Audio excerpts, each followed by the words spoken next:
sumasambulat sa buong Pilipinas. Sunshine News Blast.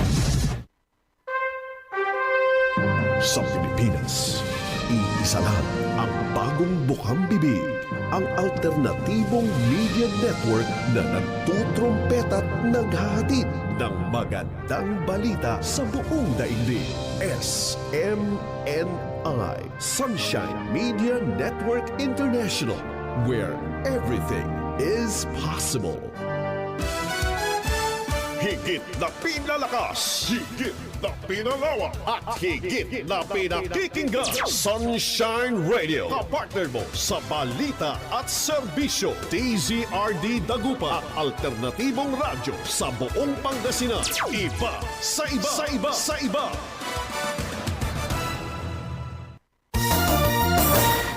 Kalayaan at katotohanan sa Sunshine Radio.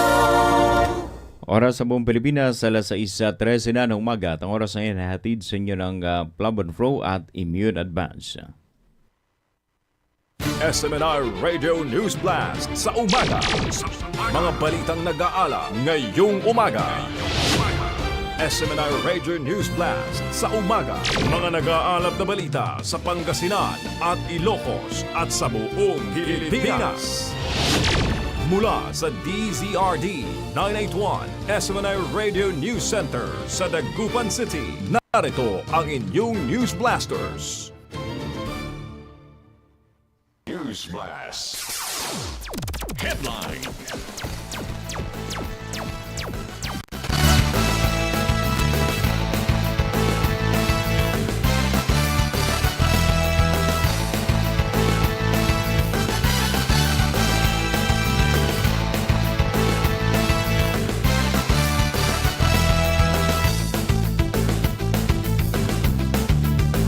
Sa ulo ng ating mga nagbabagang mga balita sa ating mga regional news, libreng youth instrumental music program para sa mga kabataang Dagupeño bukas na sa aplikasyon. Headlines. News Blast. Malibong Daika Road sa Orbistondo sumasailalim sa pansamantalang pagkukumpuni. Headlines. News Blast. Pangasinan, pinaigting ang kahandaan sa banta ng LPA at masamang panahon. Headlines. News Blast. Pre-disaster risk assessment isinagawa ng MDRRMC ng Mapandan. Headlines. News Blast. Mga CSO nag-courtesy call kay Mayor Merera ugnayan sa lokal na pamahalaan na paiigtingin. Headlines. News Blast. DSWD FO1 nakaantabay sa epekto ng bagyong Luis at habagat sa Region 1. Headlines. News Blast. DOH nagbabala mag-ingat sa baha at flash flood sa panahon ng malalakas na tag-ulan. Headlines. News Blast. DMW Regional Office 1 kinilala sa natatanging suporta sa National Voluntary Blood Services Program. Headlines. News Blast. Sa ating mga national news, paggamit ng confidential funds ng DepEd, pinusisi ng prosecution. Headlines. News Blast. Retired General dinepensa ng paggamit ng gamot bilang payment of rewards sa confidential operations. Headlines. News Blast. BP Sara iginit na para sa national security ang confidential funds. Headlines. News Blast. Sandigan Bayan nanindigan sa bail ruling kay Revilla. Hindi kami apektado sa ombudsman remarks. Headlines. News Blast. BOC nasabat naman ng 40 million pesos na halaga ng misdeclared na mga paputok mula sa China. Headlines. News Blast. Ronda Pilipinas DARA pinaigting ang serbisyo para sa mga agrarian reform beneficiaries. Headlines. News Blast. Sports Alex Ayala umangat sa world number 20 matapos masungkit ang makasaysayang WTA 500 title sa Washington, D.C. Headlines. News Blast. Showbiz News, NCT 127 pabalik sa Pilipinas para sa Neo City The Red Line Tour ngayong Disyembre at Shu In Goka babalik Maynila ngayong Agosto para sa isang special na events. Headlines. News Blast. Sumasambulat sa buong Pilipinas. Sunshine News Blast. Sunshine News Blast. Magandang umaga Pilipinas, magandang umaga North Central Luzon. Araw po ngayon ng Miyerkules, ikalima sa buwan ng Agosto taong 2026. At ako po ang inyong magiging pagbalita ka partner Jan Velgasa. Huwag kalimutan at i-share at i-like ang DCRD 981 Integrated News, SMNI News North Luzon, DCRD SMNI Radio Channel, DCRD SMNI Radio Digital. Samantala sa unang bugso ng ating mga balita, DZRD Sunshine Radio Report! libreng youth instrumental music program para sa mga kabataang Dagupeño bukas na sa aplikasyon. Ang detalye ng report niya ni hatid sa inyo ni kapartner Sheila Balog.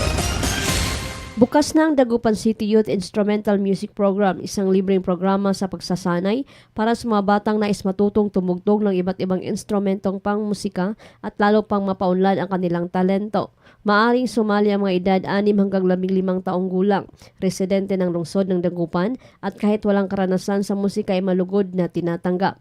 Magkakaroon lamang ng simpleng assessment upang matukoy kung aling instrumento ang pinakamainam para sa bawat kalahok.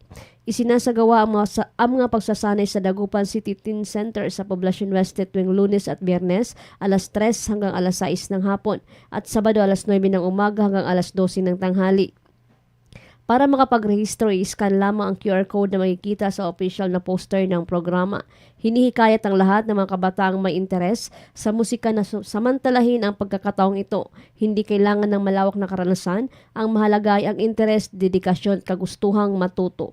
Para sa Diyos at sa Pilipinas kong mahal, Sheila Balog, kapartner mo sa balita at serbisyo. Kapartner News Blast. DZRD Sunshine Radio Report! Malibong Dyke Road sa Orbistondo sumasailalim sa pansamantalang pagkukumpuni. Ang detalye ng report niya ni hatid sa inyo ni kapartner Lerna Hernandez. Yes, kapartner, isinagawa ng Municipal Disaster Risk Reduction and Management Council o MDRRMC ng Bayan ng Mapandan.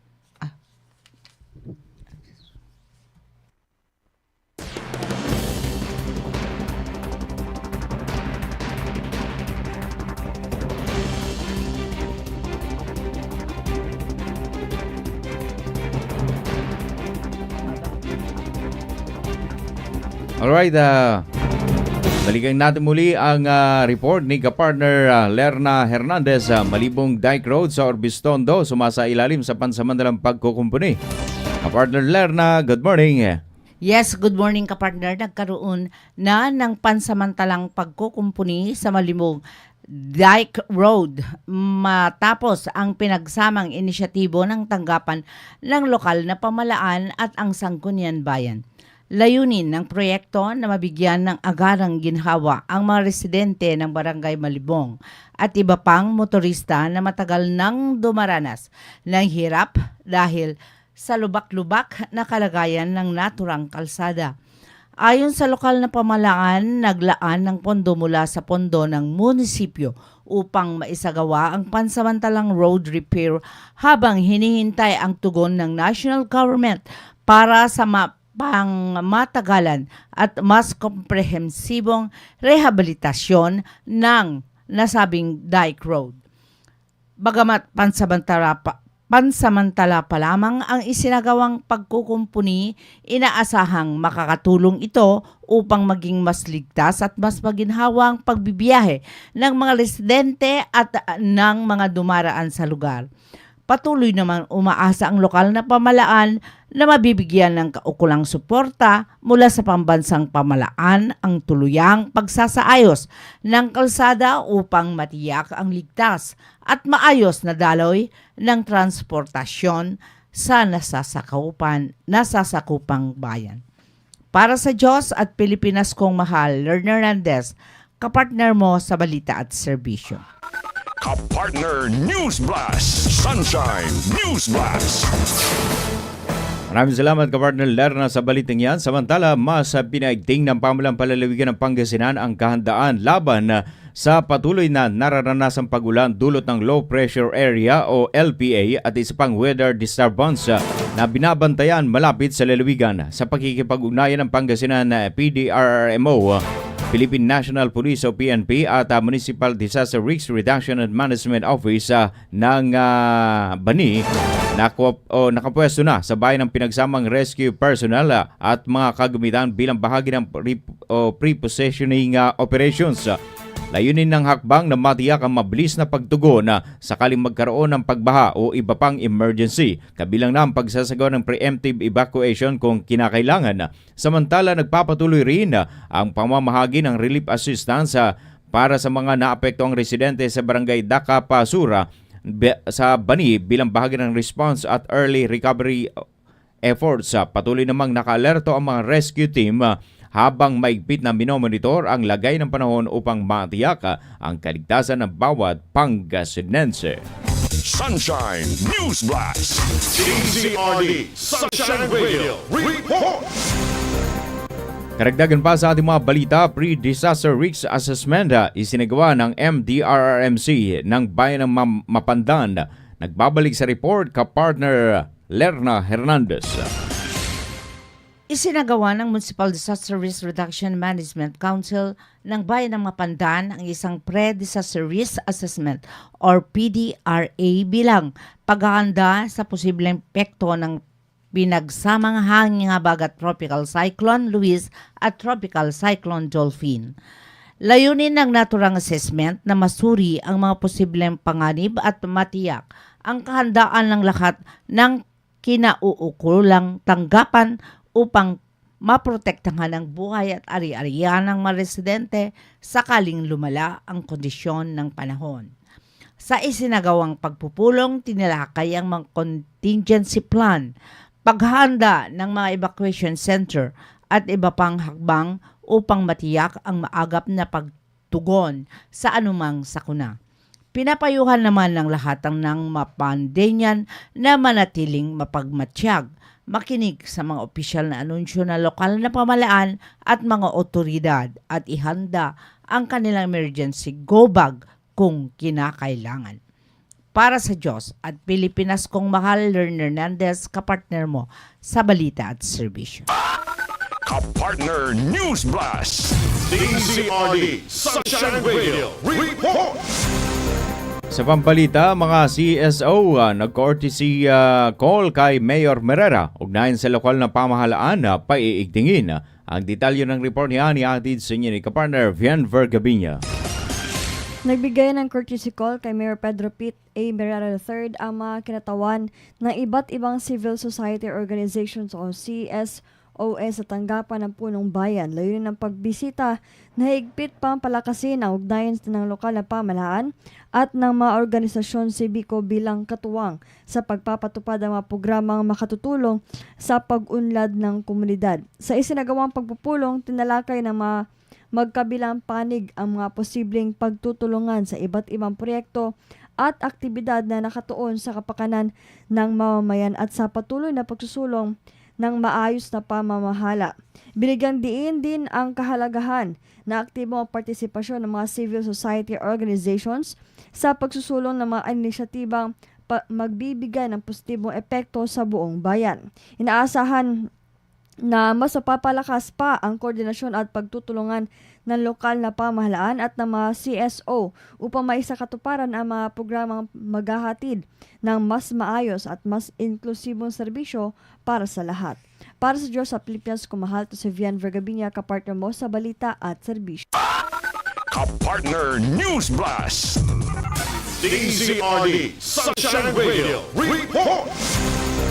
DSWD FO1 nakaantabay sa epekto ng Bagyong Luis at habagat sa Region 1. Ang detalye ng report niya ni atid sa inyo ni partner Sheila Balog.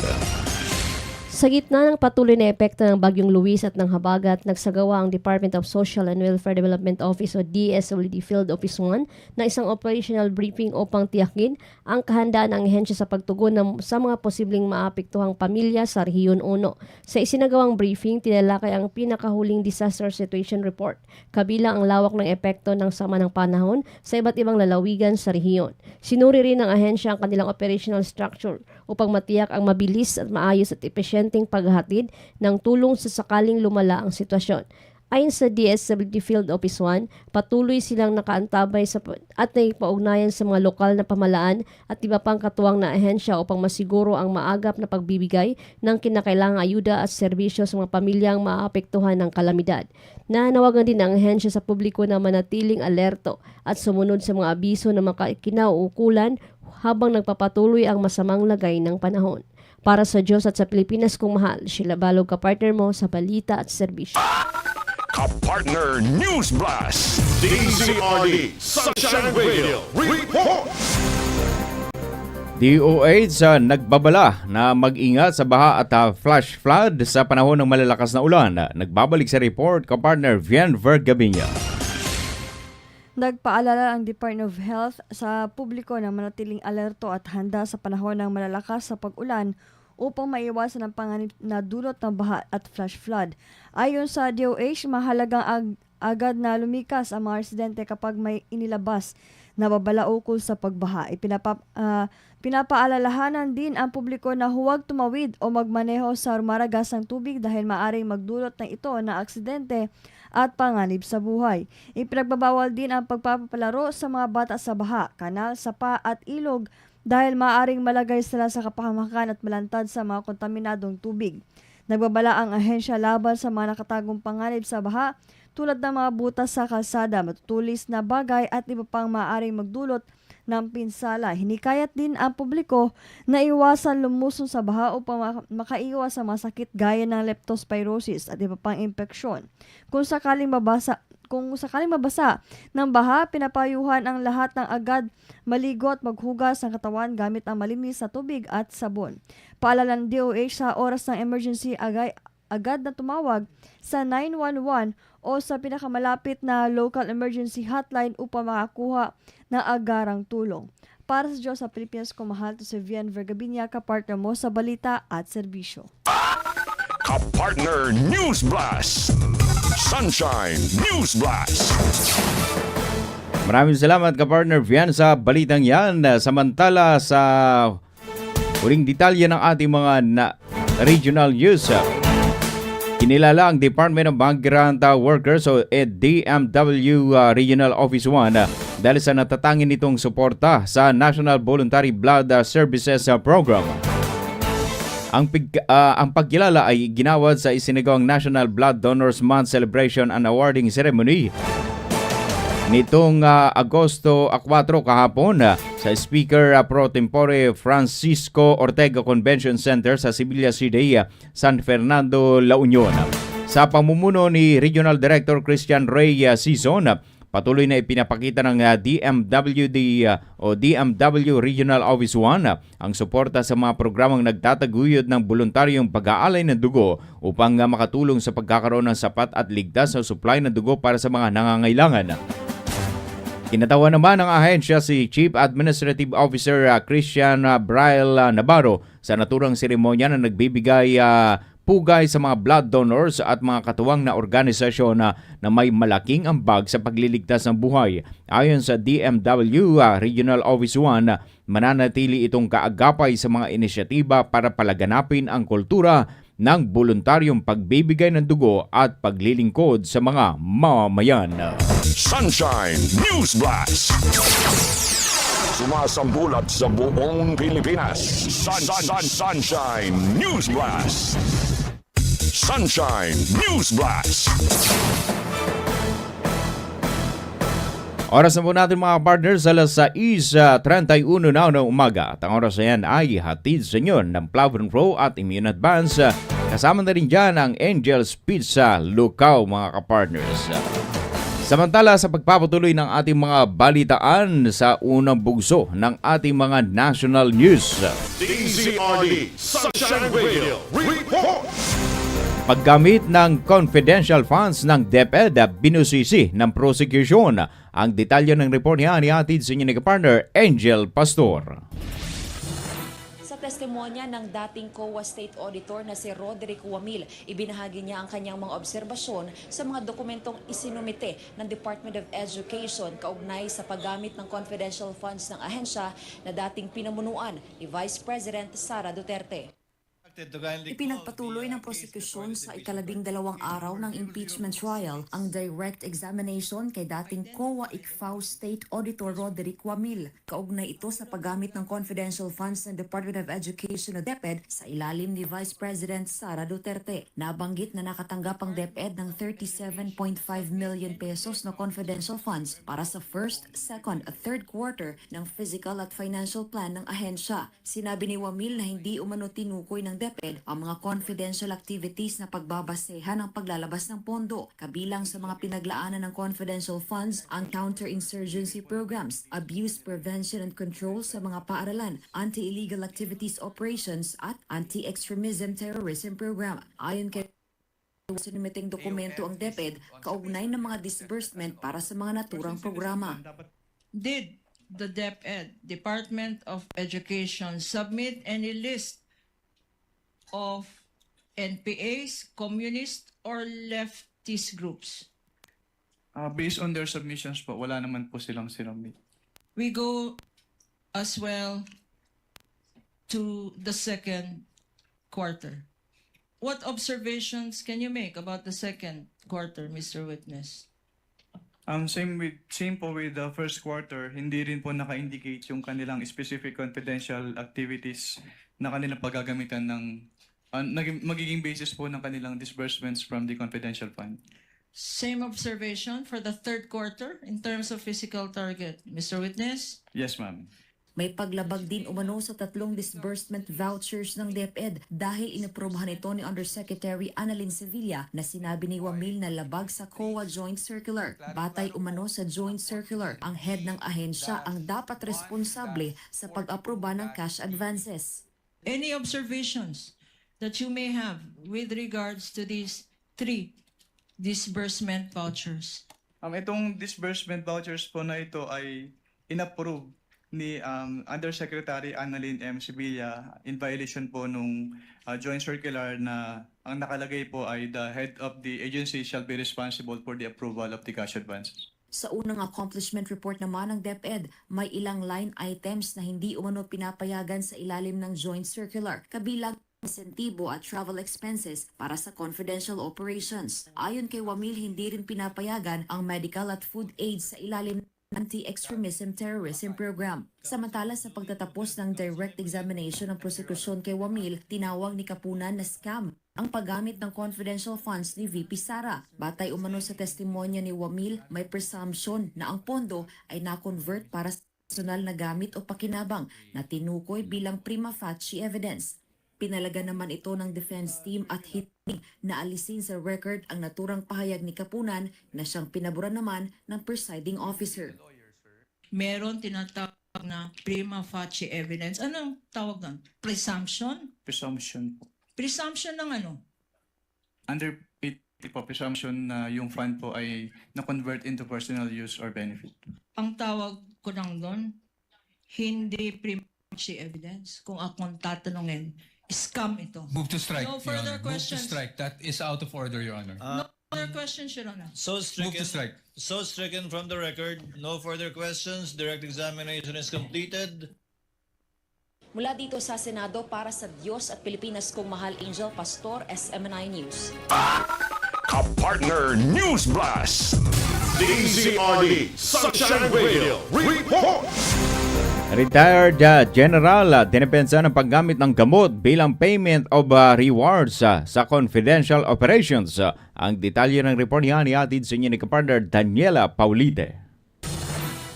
Ipinaliwanag ni retired Brigadier General Carlos Kita na maaaring cash o in-kind ang payment of reward sa mga informant sa ilalim ng confidential at intelligence operations. Ito'y matapos ibunyag sa impeachment trial ni dating COA ICFAO State Auditor Roderick Wamil na ginamit umano sa medical at food aid ang bahagi ng 40 million pesos na confidential funds ng Office of the Vice President noong 2022. Sa isang acknowledgement receipt na pirmado ng Mary Grace Piatos, nakasaad na tumanggap ito ng 70,000 pesos na halaga ng mga gamot bilang payment of reward. Ayon kay Kita, nakabatay ang uri ng reward sa napagkasunduan ng ahensya at ng informant.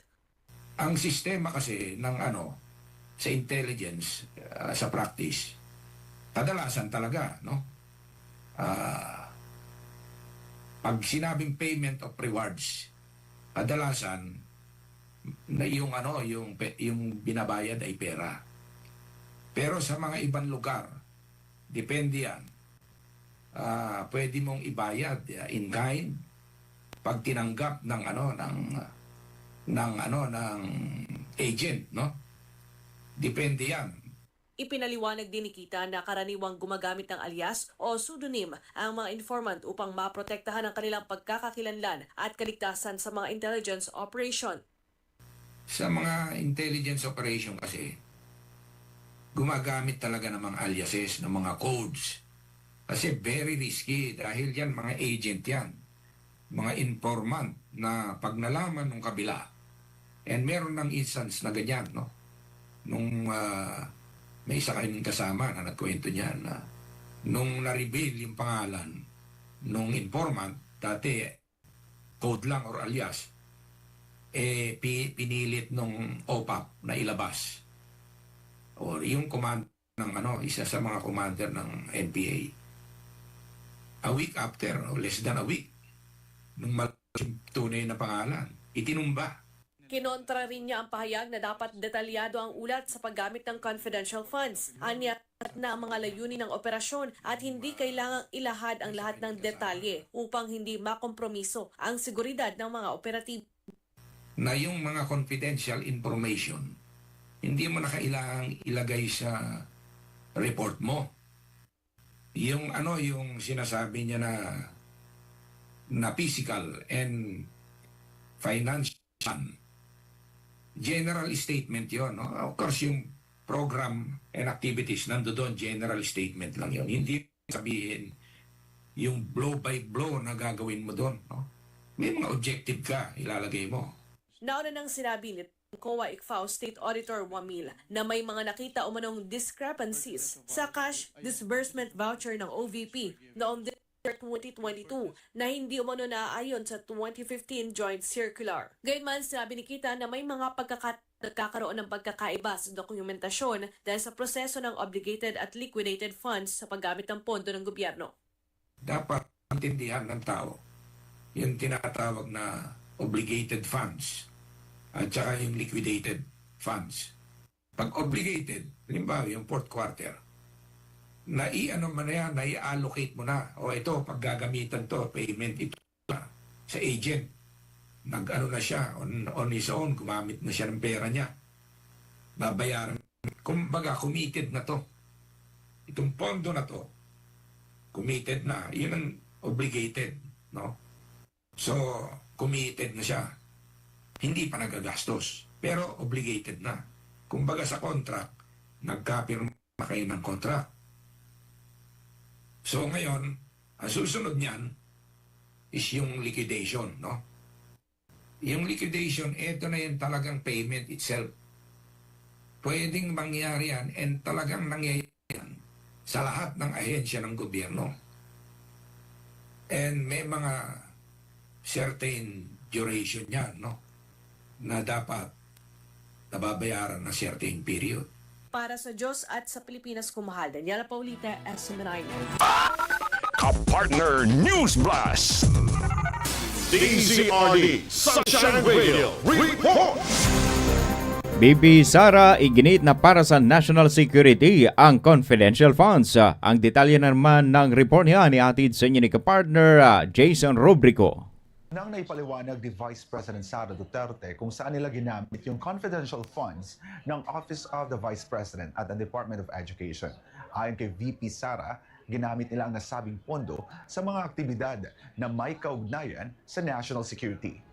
Sa unang episode ng programang Ibalik ang Tapang at Malasakit na umere noong March ng 2026, na ipaliwanag na ni Vice President Sara Duterte kung saan ginamit ng Office of the Vice President at ng Department of Education ang confidential funds.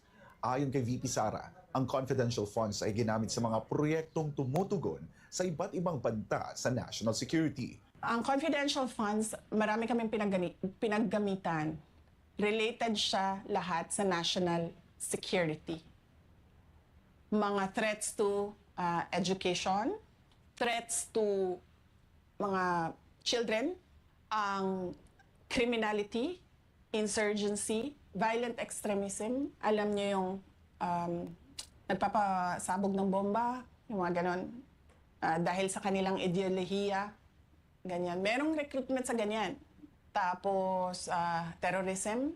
So, madaming mga threat sa national security natin na kailangan yung project natin sumasagot doon. At hindi mo magagawa doon yun kung wala kang impormasyon kung sino ang highly vulnerable sa problema na yon. Dagdag pa niya, ang confidential funds ay ginagamit sa pagbili ng impormasyong wala pang hawak ang gobyerno, partikular mula sa mga taong may kaalaman sa mga iligal na aktibidad at sa mga grupong itinuturing na banta sa estado. Tulad ko, magkasama tayo, diba? So pare-pareho yung alam natin na impormasyon. So bakit bibilhin yung impormasyon mo? Alam ko na yun eh. Diba? Kanino ba ang impormasyon na hindi ko alam? Doon sa mga illegal. Doon sa kalaban, kumbaga. Diba? So, doon ka bibili sa loob. Or, doon sa mga nakapalibot sa kanila. Na hindi man involved, pero may alam sa kung ano yung ginagawa nila. Hindi ka bibili ng impormasyon na alam mo. Ang bibilhin mo na impormasyon dyan, yung hindi mo alam na nandun sa loob. Kasi paano mo ba sila mahuli? Paano mo ba matarget yung project mo kung hindi mo alam anong ginagawa noong kalaban? The enemies of the state. Kaugnay na mga isyu sa umano'y Mary Grace Piatos, sinabi ng Vice Presidente na sasagutin nila ito sa impeachment trial. Si Mary Grace Piatos ay masasagot doon sa impeachment trial. Gusto ng mga abogado doon sa tamang venue dahil confidential funds protekto ng batas. Hindi ka basta-bastang, kasi nga sinasabi ko kanina sa discussion, ang confidential funds, pinoprotektahan niya ang national security natin at yung buhay ng mga tao na merong impormasyon na makakasira ng seguridad ng bansa. Pero nagbabala si VP Sara na ang paglalantad ng detalye ng paggamit ng confidential funds ay maakompromiso ang intelligence operations ng pamahalaan at mailagay sa alanganin ang seguridad ng mga source at law enforcement agencies. Hindi lang yung operations, pero mako-compromise yung security sector ng gobyerno natin. Kasi mag-i-explain kami kung paano nag-ooperate ang intelligence operation ng gobyerno. Makikita ng NPA, makikita ng makabayan, kaya takot ang makabayan sa confidential funds eh. Kasi alam nila na ginagamit yon para bumili ng impormasyon kung paano ginagawa yung recruitment, paano umaakyat sa bundok yung mga bata, mga ganon. Pag sinabi ko umakyat sa bundok, nagiging NPA. Pag nagsimulang mag-explain, makikita ang galawan ng law enforcement agencies. Makikita yung galawan nila. Para sa Diyos at sa Pilipinas kong mahal, ako po si Jason Rubrico. As we know on you. Kapartner News Blast, DZRD Sunshine Radio Report. Sa pambalita, Sandigan Bayan nanindigan sa bail ruling kay Revilla. Hindi kami apektado sa Ombudsman remarks. Ang detalye ng report ni atid sa inyong partner Margot Gonzales. Hindi dumalo si dating Senador Bong Revilla Jr. sa pagdinig ng Sandigan Bayan 3rd Division nitong Martes, kaugnay ng kasong malversation na may kaugnayan sa umanay Ghost Flood Control Project sa Pandi, Bulacan. May waiver of appearance si Revilla sa korte. Pansamantala siyang nakalaya matapos pagbigyan ng Sandigan Bayan 3rd Division ang kanyang bail petition noong July 31, 2026. Sa isang radio program, sinabi ng Ombudsman Boying Remulla na tila tinrabaho umano ang pagkakaaproba ng piyansa ni Revilla. Dahil dito, nagsagawa ng oral manifestation sa korte ang abogado ni Revilla na si Atty. Mon Esquera. Ayon kay Esquera, nababahala siya sa posibleng epekto ng naturang pahayag sa imahe ng korte. Gayunman, nilinaw niyang hindi niya kinukuson ang ombudsman. It was more the effect that it has on the independence and integrity of the court. Kasi integrity ang pinag-uusapan natin independence ng judiciary. Kung lahat na lamang ng natatalo, sasabihin ganun, sasabihin ganito, ay wag na tayong wag na tayong pumunta sa husgado. Paano pa magtitiwala ang mga tao ngayon? Tumugon naman ang Sandigan Bayan sa manifestation ni Esquera. Ayon kay Associate Justice Fritz de los Santos, hindi siya naapektuhan sa naging pahayag ni Remulla at natural lamang anyang ganitong reaksyon. Dagdag pa niya, saklaw din ito ng Bill of Rights. Sinabi rin ni Associate Justice Ronald Moreno na hindi siya natatakot sa mga batikos at kaya niyang panindigan ang kanyang naging desisyon. Anya, naglabas na rin siya noon ng mga unpopular decisions kabilang acquittal nila dating Senate President Juan Ponce Enrile at ng mga binay. Dagdag pa niya, hindi siya kailanman tumanggap ng suhol at ang lahat ng kanyang desisyon ay nakabatay sa ebidensya. Pinanggitin niyang mayroon din siyang mga kasong nauwi sa conviction kabilang ang sa mga ampatuan at permiswari. Sinabi naman ni Sandigan Bayan 3rd Division Chairperson Associate Justice Card Miranda na siyang nag-iisang dissenting justice resolution na ang bawat desisyon ng korte ay nakabate sa konstitusyon at sa mga ebidensyang iniharap ng magkabilang panig. Ayon ng Sandigan Bayan ang kanilang motto na honor, integrity, and accountability. Samantalay, pinagpatuloy ng prosecution ang presentasyon ng state witness na si dating DPWH Undersecretary Roberto Bernardo kaugnay ng umanay commitment scheme sa proyekto ng ahensya. Unang humarap si Bernardo sa bail hearing ni Revilla kung saan sinabi niyang naghatid umano siya ng mga kahon-kahong pera sa dating senador. Sa muli niyang pagharap sa witness stand, sinabi niyang wala umano siyang kinita kay Revilla. Ngunit kumita umano siya kay dating senador Nancy Binay. Ayon pa kay Bernardo, naghahatian umano sila ni na dating DPWH Secretary Manuel Bonoan at ni dating DPWH Undersecretary Catalina Ibral sa koleksyon mula sa umano'y commitment scheme. Nabanggit din niya sina Senador Gis Escudero at Senador Jingo Estrada kaugnay ng umano'y lapit para sa alokasyon ng mga proyekto. Inaasa ang ihaharap naman ng prosecution si Bonoan bilang testigo sa susunod na pagdinig.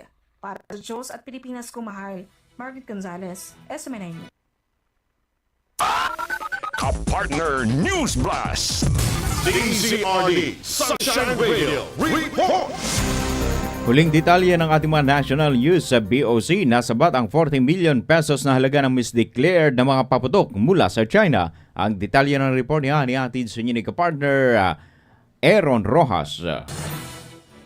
Pinangunahan ni Bureau of Customs Commissioner Ariel de Pomoceno ang inspeksyon sa dalawang shipment mula China na naglalaman ng misdeclared na mga firecrackers at pyrotechnic devices na may tinatayang kabuang halaga na 40 milyong piso. Ayon sa BOC, kapwa nagkakahalaga ng humigit kumulang 20 milyong piso ang bawat shipment na na-flag ng Customs Intelligence and Investigation Service matapos makatanggap ng derogatory reports na nagsasabing naglalaman ang mga ito ng mga paputok. Isa sa mga shipment ay ang idineklarang shelves at voluntaryong inabandona ng consignee, habang ang isa naman ay idineklarang ceramic cups. Sa isinagawang physical examination, natuklasan ng mga otoridad na ang laman ng dalawang container ay mga ipinagbabawal na firecrackers at pyrotechnic devices.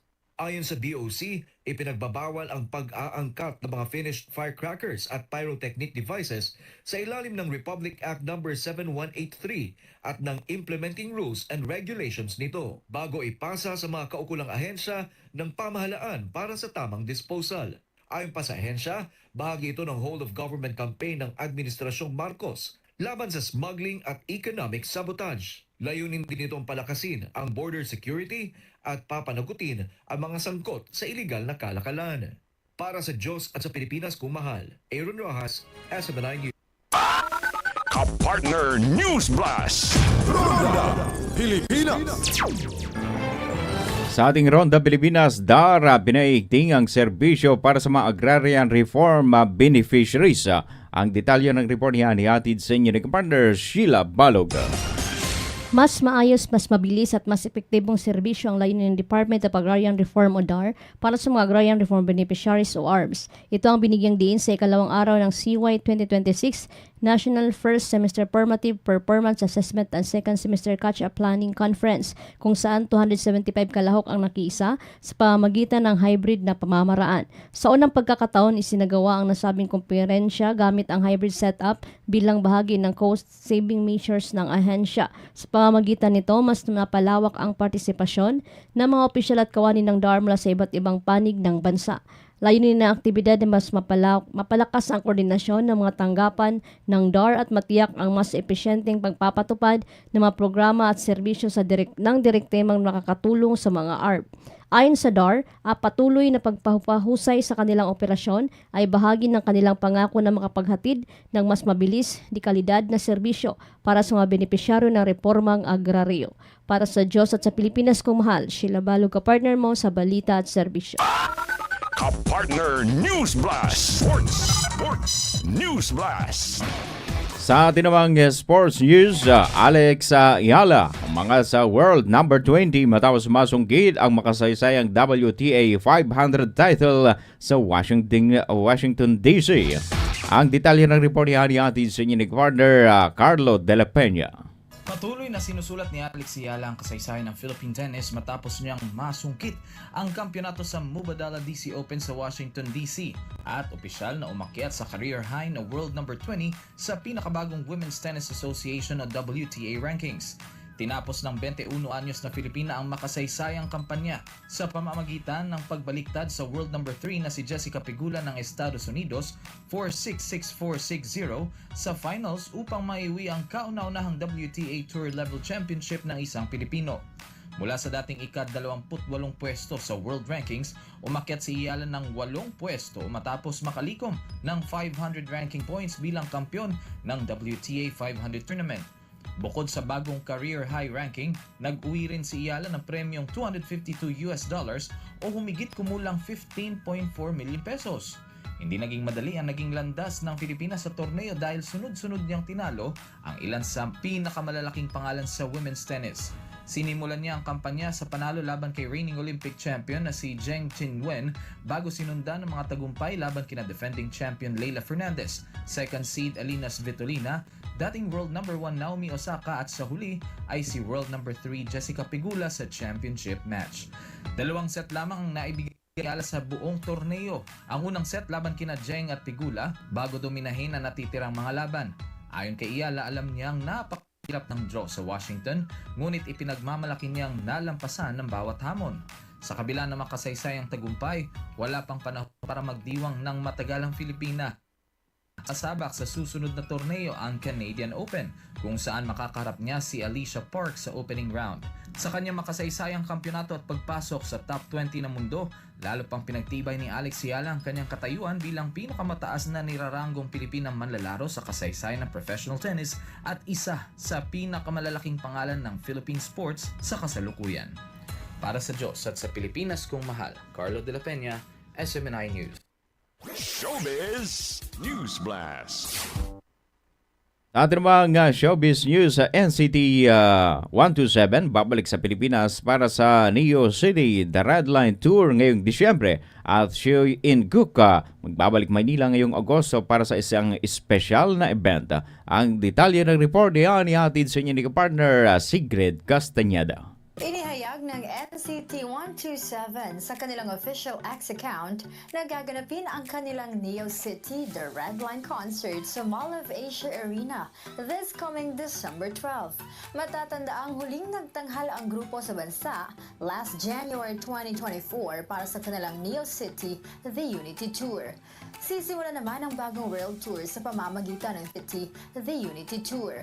Sisimula naman ang bagong world tour sa pamamagitan ng 3-day concert sa Seoul, South Korea this September. Pero bago pa man ito, ay nakatakda muna silang mag-release ng kanilang 7th full-length album na Blingy. 5 lamang sa mga members ng NCT 127 ang inaasahang lalabas sa bagong album at magpe-perform sa nasabing tour. Sina Taeyong, Johnny, Yuta, Jaeon at Haechan dahil sa kasalukuyan pang nasa mandatory military service sina Doyoung at Jungwoo. Nag-debut noong 2016 bilang Seoul-based subunit ng grupong NCT na kilala ang NCT 127 dahil sa kanilang unique at experimental na hip-hop sound at ilan sa kanilang mga pinakasikat na hits na talaga namang minahal ng global fans ay ang Cherry Bomb, Kick It at Two Baddies. Samantala, nakatakda namang muling bumisita sa bansa ang 38-year-old South Korean actor na si Seo In-guk upang ma-meet ang kanyang Pinoy fans sa isang special event na gaganapin sa main atrium ng SM Mall of Asia this August 22 na handog ng isang sikat na local clothing brand kung saan siya nagsisilbi bilang brand ambassador. Hindi na bago si In-guk sa bansa dahil itinalaga siya bilang Philippine Tourism Ambassador. Hindi na bago si In-guk sa bansa dahil itinalaga siya bilang Philippine Tourism Ambassador of South Korea last February 2025 at bumalik din sa Manila last September 2025 para sa kanyang successful na Heart Cookie fan meeting. Bukod dito, naging kapareha rin ni In-guk ang Blackpink member na si Jisoo sa Netflix romantic comedy series na Boyfriend on Demand kung saan ang ilang eksena ay kinunan sa Cebu. Matatandaan nagsimula si Seo In-guk bilang isang singer bago naging ganap na aktor sa kanyang breakthrough role noong 2012 sa hit drama series na Reply 1997 at nakilala sa kanyang pagganap sa The Master's Son at Hello Monster. Pa na rin sa katatapos lang na workplace romance series na See You at Work Tomorrow. Kamakailan ay ipinalabas din ang second season ng Netflix reality dating show na Better Late Than Single kung saan nagbalik si In-guk bilang host at bukod sa pag-arte, inawit din niya ang ilang sikat na K-drama soundtrack tulad ng My Love, For You at Distant Fate. At yan muna ang hatid namin sa inyo ng Showbiz News. This is Sigrid Castaneda, ang inyong correspondent, bringing you the latest showbiz. Ang salita ng Ama sa pamamagitan ng hinirang na anak ng Diyos, Pastor Apollo C. Quibloy.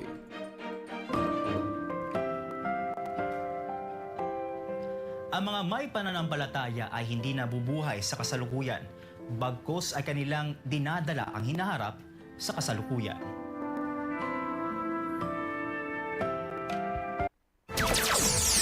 Sumasambulat sa buong Pilipinas. Sunshine News Blast! Sunshine News Blast! At yan ang kalipunan ng mga balita na nakalap ng buong puwersa na DCRD News and Information Center ngayong araw po ng Miyerkules, ika-5 sa buwan ng Agosto 2026. Bago tayo magpaalam mga partners, eto na, hanap mo ba ang perfect pizza para sa barkada at pamilya? Tara na sa Angel's Pizza Lucao. Level up ang inyong bonding with the creamy at paboritong creamy spinach deep pizza. At para sa mga cheese lovers dyan, ito masarap ha. Sabi, kahapon natikman po natin. Ito ang 4 for Maggie. Rich, creamy at punong-puno ng cheesy goodness. Kaya wag nang maghintay. Mag-order na ngayon o mag-advance order para sa pick-up o delivery. Tumawag sa 0967-467-2985 o 02-8922-2222. Mariring mag-order gamit ang Angel's Pizza app at available din sa Foodpanda at GrabFood. bisitahin kami sa Dagupan Binmali Road, corner J. Divination Road, Lucao District, Dagupan City. Bukas araw-araw yan, alas 8 ng umaga hanggang alas 12 ng hating gabi. Angel's Pizza Lucao, mas cheesy, mas masaya, mas sulit, kaya't mag-order na. At salamat din mga partners sa lahat ng mga umatabay sa ating Facebook page, sa ating YouTube channel. Good morning po sa ating lahat mga kapartners. At sa ngalan ng ating mga nakasama dyan sa technical side, kapartner Jeff, sa ating station manager Mr. J. Mendoza, at sa ating mahal na pastor, Pastor Apollo C. Kibuloy. Good morning po, Pastor. At ako po ang inyong naging tagapagbalita, kapartner John Velgas. At antabayanan ang susunod na programang Kapiyan at Balitaan sa Sunshine ni kapartner Jerry Pogi Kambay. Kahit umuulan, nandyan ang inyong kaagapay. Good morning mga kapartner, na imbang bigat, na imbang agsapa. Masantos Yakabusan Ed Sikyon, amin. Maayong buntag ganatong tanan mga kapartners, and may the Almighty Father bless us all. Sumasambulat sa buong Pilipinas. Sunshine News Blast. Sumainyo ang mga nag-aalab na mga balita sa SMNI Radio News Blast. Samahan kami muli sa paghahatid ng mga balita sa loob at labas ng bansa para sa Diyos at sa Pilipinas nating mahal.